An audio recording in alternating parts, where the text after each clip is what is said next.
You ask Tiger to solve. This deals with linear equations with one unknown. The final result is m equals 25/2. Let's solve it step by step. Group all constants on the right side of the equation. Subtract 20 from both sides. Simplify the arithmetic.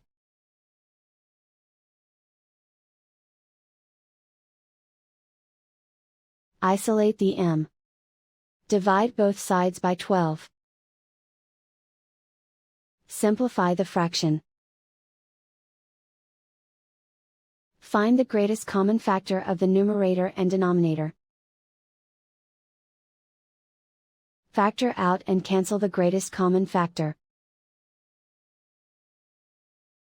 And so the final result is m equals 25/2.